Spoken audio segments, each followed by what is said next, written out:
ಏನಾದರೂ ಚಟ್ಪಟ ತಿನ್ಬೇಕನ್ನಿಸ್ದಾಗ ಅದೂ ಒಂದು ಸ್ವಲ್ಪ ಹೆಲ್ದಿಯಾಗಿದ್ದರೆ ಇನ್ನೂ ಚೆನ್ನಾಗಿರುತ್ತೆ. ಇವಾಗ ಚಳಿಗಾಲದಲ್ಲಿ ಮಾಡ್ಕೊಂಡು ತಿನ್ನೋವಂಥ ಒಂದು ರೆಸಿಪಿನ ನಾವು ಮಾಡೋಣ. ಎಲ್ಲರೂ ಇಷ್ಟಪಡುವಂಥ ರೆಸಿಪಿ ಅಂತಲೂ ಅನ್ಬೋದು.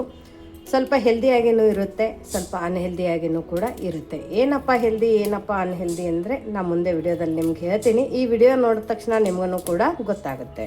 ಇವಾಗ ನೋಡಿ, ಇಲ್ಲಿ ನಾನು ಬ್ರೋಕ್ಲಿನ ತೊಗೊಂಡಿದ್ದೆ. ಸೊ ಈ ಬ್ರೋಕ್ಲಿನ ಫಸ್ಟ್ ನಾವು ಈ ಥರ ಕಟ್ ಮಾಡ್ಕೊಳ್ಳೋಣ.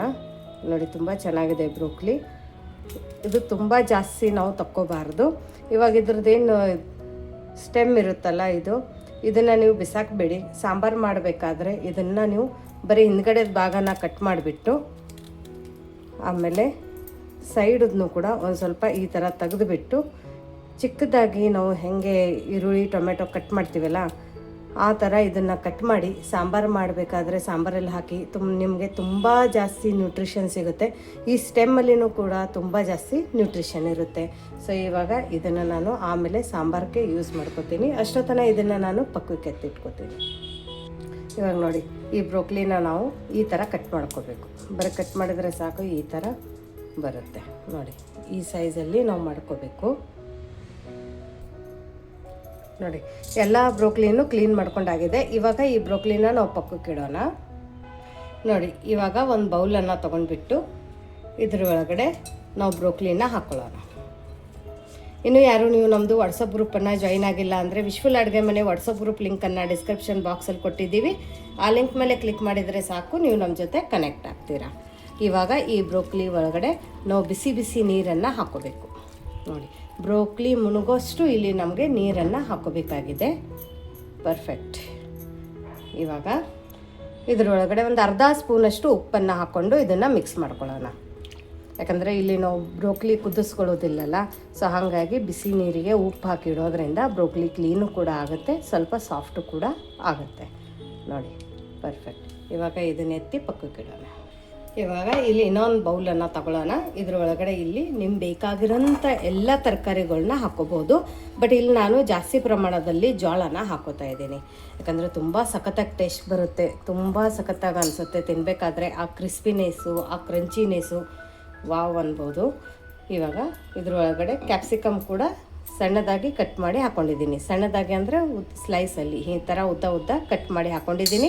ಇಲ್ಲಿ ಜೋಳನ ನಾನು ಕುದಿಸ್ಕೊಂಡಿಲ್ಲ, ಬರೀ ಹಸಿ ಜೋಳನೇ ಈ ಥರ ಹಾಕ್ಕೊಂಡಿರೋದು.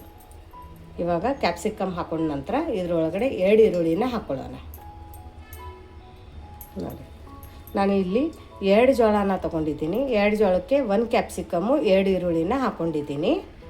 ಇವಾಗ ಹಾಕ್ಕೊಳ್ಳೋಣ ರುಚಿಗೆ ಉಪ್ಪು, ಒಂದು ಅರ್ಧ ಸ್ಪೂನಷ್ಟು ಧನಿಯಾ ಪೌಡರ್, 1 ಸ್ಪೂನಷ್ಟು Guntur Byadgi mix red chilli powder. ಇದೆಲ್ಲ ಆರ್ಗ್ಯಾನಿಕ್ ಇದೆ. ಯಾರಿಗಾದರೆ ಬೇಕಂದರೆ ವಾಟ್ಸಪ್ ನಂಬರ್ ಇದೆ ಡಿಸ್ಕ್ರಿಪ್ಷನ್ ಬಾಕ್ಸಲ್ಲಿ, ಅಲ್ಲಿ ಮೆಸೇಜ್ ಮಾಡಿ.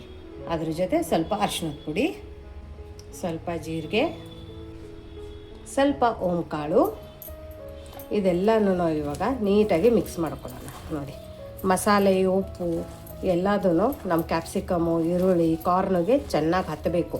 ಯಾಕಂದರೆ ಈರುಳ್ಳಿ ಜೊತೆ ಉಪ್ಪು ಹಾಕಿದಾಗ ನೀರು ಬಿಡುತ್ತೆ. ಹಾಗಾಗಿಬಿಟ್ಟು ನಾವು ಕೈಯಿಂದ ಒಂದು ಸ್ವಲ್ಪ ಈ ಥರ ಕ್ಯೂಸ್ತಾ ಮಿಕ್ಸ್ ಮಾಡ್ಕೋಬೇಕು. ನೋಡಿ, ನೀಟಾಗಿ ಮಿಕ್ಸ್ ಮಾಡ್ಕೊಳ್ಳಿ. ಇನ್ಸ್ಟಂಟ್ ಆಗುತ್ತೆ, ದಿಢೀರಂತ ಆಗುತ್ತೆ. ಮೊಸರು, ಸೋಡಾ, ಈನೋ ಯಾವುದೂ ಬೇಕಾಗಿಲ್ಲ. ಇವಾಗ ಇದು ಮಿಕ್ಸ್ ಆಗಿದೆ. ನೋಡಿ, ನೆಕ್ಸ್ಟ್ ಇವಾಗ ನಾವೇನು ಬಿಸಿ ನೀರಿಗೆ ಹಾಕಿಟ್ಟಿದ್ವಲ್ಲ ಬ್ರೋಕ್ಲಿ, ಅದರೊಳಗಡೆದು ನೀರನ್ನು ಚೆನ್ನಾಗಿ ಜಾನಿಸಿ ಹಾಕೋಬೇಕು. ನೀವು ಬೇಕಂದರೆ ಇನ್ನೊಂದು ಸರ್ತಿ ತೊಳ್ಕೊಂಡು ಕೂಡ ಬಹುದು. ಇವಾಗ ಚೆನ್ನಾಗೆಲ್ಲ ಬ್ರೋಕ್ಲಿ ಇನ್ನೂ ಹೊಗೆ ಬರ್ತಾ ಇದೆ, ಪರ್ಫೆಕ್ಟಾಗಿದೆ. ಇವಾಗ ಹಾಕೊಳ್ಳೋಣ ಇದ್ರೊಳಗಡೆ ಕಡಲೆ ಹಿಟ್ಟು, ಬೇಸನು. ತುಂಬ ಕಡಿಮೆ ಪ್ರಮಾಣದಲ್ಲಿ ಇಲ್ಲಿ ನಾನು ಕಡಲೆ ಹಿಟ್ಟನ್ನು ಹಾಕ್ಕೊಂಡಿದ್ದೀನಿ. ಇಷ್ಟೆಲ್ಲ ತರಕಾರಿ ಹಾಕೊಂಡ ನಂತರ ಇಲ್ಲಿ ನಾನು ಬರೀ 1 ಕಪ್ಪದಷ್ಟು ಕಡಲೆ ಹಿಟ್ಟು ಮತ್ತು 1/4 ಕಪ್ಪದಷ್ಟು ಇಲ್ಲಿ ನಾನು ಅಕ್ಕಿ ಹಿಟ್ಟನ್ನು ಹಾಕೋತಾ ಇದ್ದೀನಿ. ಅಕ್ಕಿ ಹಿಟ್ಟು ನೀವು ಇನ್ನೊಂದು ಸ್ವಲ್ಪ ಜಾಸ್ತಿ ಬೇಕಂದರೆ ಹಾಕೋಬೋದು. ಇವಾಗ ಇದೆಲ್ಲನೂ ನೀಟಾಗಿ ಕಲಿಸೋಣ. ನೀವು ಲೈಟ್ ಕೈಯಿಂದ ಒಂದು ಸ್ವಲ್ಪ ಮಿಕ್ಸ್ ಮಾಡ್ಕೊಂಡಿದ್ರೂ ಸಾಕು. ತುಂಬ ದಿಢೀರಂತ ಆಗುತ್ತೆ. ಯಾವುದೇ ತರಕಾರಿ ಬೇಯಿಸ್ಬೇಕಂತೇನಿಲ್ಲ, ಅಥವಾ ತುಂಬ ಜಾಸ್ತಿ ಟೈಮ್ ತಗೊಳುತ್ತೆ ಹೆರ್ಚೋಕೆ ಅಂತ ಇಲ್ಲ. ನೀಟಾಗಿ ತೆಳಗಡೆಯಿಂದ ಕೈ ಆಡಿಸಿ ನೋಡಿ ಈ ಥರ ನೀಟಾಗಿ ಕಲಿಸ್ಕೋಬೇಕು. ಇವಾಗ ಇದರೊಳಗಡೆ ಸಣ್ಣದಾಗಿ ಕಟ್ ಮಾಡ್ಕೊಂಡಿರೋಂಥ ಕೊತ್ತಂಬರಿ ಸೊಪ್ಪನ್ನು ಹಾಕ್ಕೊಳ್ಳೋಣ. ಆಮೇಲೆ ಒಂದು ಸ್ವಲ್ಪ ಎಳ್ಳನ್ನು ಕೂಡ ಹಾಕ್ಕೊಳ್ಳೋಣ. ಎಳ್ಳು ಹಾಕ್ಕೊಳ್ಳೋದ್ರಿಂದ ಕ್ರಂಚಿನೆಸ್ ಬರುತ್ತೆ, ಸಖತ್ತಾಗಿ ಟೇಸ್ಟ್ ಬರುತ್ತೆ. ಅದ್ರ ಜೊತೆ ಇಲ್ಲಿ ನಾನು ಪಿಜ್ಜಾ ಹರ್ಬ್ಸನ್ನು ಹಾಕ್ಕೊಂಡಿದ್ದೀನಿ. ಇದು ಟೋಟಲಿ ಆಪ್ಷನಲ್ ಇದೆ, ಬಟ್ ಇದ್ರೆ ಮಿಸ್ ಮಾಡೋಕ್ಕೆ ಹೋಗಬೇಡಿ, ತುಂಬ ಚೆನ್ನಾಗಿ ಟೇಸ್ಟ್ ಬರುತ್ತೆ. ಅದರಿಂದ ಪಿಜ್ಜಾ ಮಿಕ್ಸ್ ಅಂತಲೂ ನಿಮಗೆ ಯೂಶ್ವಲಿ ಸಿಗುತ್ತೆ, ಅದನ್ನು ಕೂಡ ನೀವು ಹಾಕ್ಕೋಬೋದು. ಇದನ್ನೆಲ್ಲನೂ ನೀಟಾಗಿ ಈ ಥರ ಮಿಕ್ಸ್ ಮಾಡ್ಕೊಳ್ಳೋಣ. ಬಟ್ ಇವಾಗ ಏನು ಮಾಡೋಣ ಅಂದರೆ ಒಂದು ಸ್ವಲ್ಪ ನೀರು, ನೋಡಿ ಇಷ್ಟು ನೀರನ್ನು ಹಾಕ್ಕೊಂಡು ನೀಟಾಗಿ ಮಿಕ್ಸ್ ಮಾಡ್ಕೊಳ್ಳೋಣ. ಯಾಕಂದರೆ ಇದಕ್ಕೆ ಒಂದು ಸ್ವಲ್ಪ ನಮಗೆ ಬೈಂಡಿಂಗ್ ಬರಬೇಕು, ಟೆಕ್ಸ್ಚರ್ ಬರಬೇಕು. ನೋಡಿ ಇದು ಇವಾಗ ನೀಟಾಗಿ ಮಿಕ್ಸ್ ಆಗಿದೆ. ಇವಾಗ ನೀವು ಅನ್ಬೋದು ಉದುರಾಗಿಯೇ ಇದೆ ಅಲ್ಲ ಅಂತ. ಏನೂ ವರಿ ಮಾಡ್ಕೊಳ್ಕೋಬೇಡಿ. ಇದನ್ನು ಇದೇ ಥರ ತೊಗೊಂಡ್ಬಿಟ್ಟು ಈ ಥರ ಬಿಸಿ ಎಣ್ಣೆಗೆ ಬಿಟ್ಕೊತೋಬೇಕು. ಕಾರ್ನ್ ಒಂದು ಸ್ವಲ್ಪ ಸಿಡಿಯುತ್ತೆ, ಕೇರ್ಫುಲ್ಲಾಗಿ ಬಿಟ್ಕೊಳ್ಳಿ. ಎಣ್ಣೆ ಚೆನ್ನಾಗಿ ಕಾಯ್ದಿರಬೇಕು. ಸೊ ನೋಡಿ ಎಣ್ಣೆಯಲ್ಲಿ ಬಿಡ್ತೀವಿ ಅಂಥೇಳಿ ಇದೊಂದು ಸ್ವಲ್ಪ ಅನ್ಹೆಲ್ದಿ ಆಗ್ಬೋದು, ಬಟ್ ಎಲ್ಲ ತರಕಾರಿನೂ ಹೊಟ್ಟೆಲ್ಲಿ ಹೋಗುತ್ತಲ್ಲ, ಸೊ ಹಾಗಾಗಿ ನಡೆಯುತ್ತೆ. ಯಾವುದೋ ಒಂದು ದಿವಸ ಈ ಥರ ಮಾಡಿ ತಿಂತಿದ್ರೂ ಚೆನ್ನಾಗಿರುತ್ತೆ. ಎಣ್ಣೆಯಲ್ಲಿ ಎಷ್ಟು ಹಿಡಿಸುತ್ತೆ ಅಷ್ಟೇ ಬಿಟ್ಕೊಳ್ಳಿ. ನೋಡಿ ಎಣ್ಣೆಯಲ್ಲಿ ಬಿಟ್ಟಂಗೆ ಕೈ ಆಡಿಸ್ಬಾರ್ದು, 1 ಸೆಕೆಂಡ್ ಅದೇ ಥರ ಬಿಟ್ಟುಬಿಡಬೇಕು. ಇಲ್ಲ ಅಂದರೆ ಎಲ್ಲನೂ ತುಂಬ ಜಾಸ್ತಿ ಬಿಡಿ ಆಗುತ್ತೆ. ಆಮೇಲೆ ನಿಧಾನಕ್ಕೆ ಕೈ ಆಡಿಸ್ಕೊಳ್ಳೋಣ. ಉರಿ ಮಾತ್ರ ಹೈ ಫ್ಲೇಮಲ್ಲಿನೇ ಇಟ್ಕೋಬೇಕು. ನೋಡಿ ತುಂಬ ಚೆನ್ನಾಗಿ ಕೆಂಪು ಬಣ್ಣ ಬಂದಿದೆ, ತುಂಬ ಚೆನ್ನಾಗಿ ಬೈದಿದೆ. ಇವಾಗ ಇದನ್ನು ತಕ್ಕೊಳ್ಳೋಣ.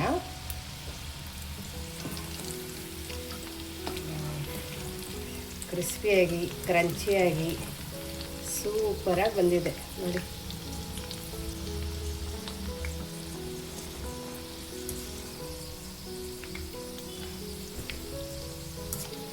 ಎಲ್ಲದನ್ನು ಇದೇ ಥರ ಮಾಡ್ಕೋಬೇಕು. ಇವಾಗ ನೋಡಿ ಉದುರಾಗಿ ಹಾಕೋದಿಲ್ಲ ಅಂದರೆ ನೀವು ಕೈಯಲ್ಲಿ ಈ ಥರ ಒಂದು ಸ್ವಲ್ಪ ಪ್ರೆಸ್ ಮಾಡಿಬಿಟ್ಟು ಪಕೋಡ ಸೈಜಲ್ಲಿ ಅಥವಾ ಬೋಂಡಾ ಸೈಜಲ್ಲಿನೂ ಕೂಡ ಮಾಡ್ಕೋಬೋದು. ನೋಡಿ ಈ ಥರ ಬೌಲ್ ಶೇಪಲ್ಲಿನೂ ಕೂಡ ಮಾಡ್ಕೋಬೋದು. ಸ್ವಲ್ಪ ಕೈಯಲ್ಲಿ ಈ ಥರ ಪ್ರೆಸ್ ಮಾಡ್ತಾ ನೀವು ಹಾಕಿದರೆ ಸಾಕು, ಚೆನ್ನಾಗಿ ಬರುತ್ತೆ. ಕೆಲವೊಬ್ಬರಿಗೆ ಬಿಡಿ ತುಂಬ ಇಷ್ಟ ಆಗುತ್ತೆ, ಬರೀ ಕಾರ್ನ್ ಸಿಗುತ್ತೆ, ಬರೀ ಬ್ರೋಕ್ಲಿ ಸಿಗುತ್ತೆ. ಸೊ ಹಾಗಾಗಿ ಕೆಲವೊಬ್ಬರು ಹಂಗೆ ಇಷ್ಟಪಡ್ತಾರೆ. ಇಲ್ಲಾಂದರೆ ನೀವು ಈ ಥರ ಕೂಡ ಮಾಡ್ಕೋಬೋದು. ಸೊ ನಿಮ್ಗೆ ಹೆಂಗೆ ಇಷ್ಟ ಆ ಥರ ನೀವು ಮಾಡ್ಕೊಳ್ಳಿ. ಸೊ ಇದನ್ನು ಕೂಡ ಹೈ ಫ್ಲೇಮಲ್ಲಿ ಅದೇ ಥರನೂ ಕರ್ಕೋಬೇಕು. ಬಟ್ 1 ನಿಮಿಷ ಆದಮೇಲೆ ತಿರುಗಿಸ್ಕೋಬೇಕು. ಸಡನ್ನಾಗಿ ನೀವು ತಿರುಗಿಸಿದ್ರೆ ಎಲ್ಲ ಬಿಡಿ ಆಗುತ್ತೆ. ಸೊ ನೋಡಿಕೊಂಡು ನಿಧಾನಕ್ಕೆ ಕರ್ಕೋಬೇಕು. ಸೊ ನೀವು ಈ ಥರ ಬೊಂಡ ಥರನೂ ಮಾಡ್ಕೋಬೋದು, ಅಥವಾ ಫಸ್ಟ್ ಟೈಮ್ ತೋರಿಸಿದ್ದೀನಲ್ಲ ಉದುರಾಗಿ ಆ ಥರ ಕೂಡ ಮಾಡ್ಕೋಬೋದು. ಬಿಸಿ ಬ್ರೋಕ್ಲಿ ಕಾರ್ನ್ ಪಕೋಡ ಸಖತ್ತಾಗಿದೆ. ವೇಟ್ ಮಾಡೋಕ್ಕಾಗ್ತಾಯಿಲ್ಲ, ಬಟ್ ಅದಕ್ಕಿಂತ ಮುಂಚೆ ನಿಮಗೆ ಓಪನ್ ಮಾಡಿ ಕೂಡ ತೋರಿಸ್ತೀನಿ. ಇದು ನೋಡಿ, ವಾವ್, ಜಸ್ಟ್ ವಾವ್ ಅನ್ಬೋದು. ತುಂಬ ಸಖತ್ತಾಗಿದೆ. ಈ ಕೆಚಪ್ ಜೊತೆ ಹಚ್ಕೊಂಡು ತಿಂತಾಯಿದ್ರೆ A1 ಜಸ್ಟ್ ವಾವ್ ರೆಸಿಪಿ. ಒಬ್ಬರೇ ತಿಂದು ಖಾಲಿ ಮಾಡ್ತಾರೆ, ಅಷ್ಟು ಚೆನ್ನಾಗಿದೆ. ಆ ಕ್ರಂಚಿನೆಸ್ಸು, ಆ ಫ್ಲೇವರ್ಸು, ಓ ಮೈ ಗಾಡ್, ತುಂಬ ಸಖತ್ತಾಗಿದೆ. ಬೆಸ್ಟ್ ಕಾಂಬಿನೇಷನು ಈ ಕೆಚಪ್ ಜೊತೆ ಅಂತೂ ಹೇಳಿ ಮಾಡಿಸಿರೋಂಥ ಒಂದು ರೆಸಿಪಿ ಅನ್ಬೋದು. ಚಟ್ಪಟ ರೆಸಿಪಿ, ಬಾಯಿಗೆ ರುಚಿ ಕೊಡುವಂಥ ಒಂದು ರೆಸಿಪಿ ಅನ್ಬೋದು. ಮತ್ತೆ ಸಿಗೋಣ ಇದೇ ಥರ ಹೊಸ ಅಡುಗೆ, ಹೊಸ ರುಚಿ ಜೊತೆ ನಮ್ಮ ವಿಶ್ಫುಲ್ ಅಡುಗೆ ಮನೆಯಲ್ಲಿ. Thank you.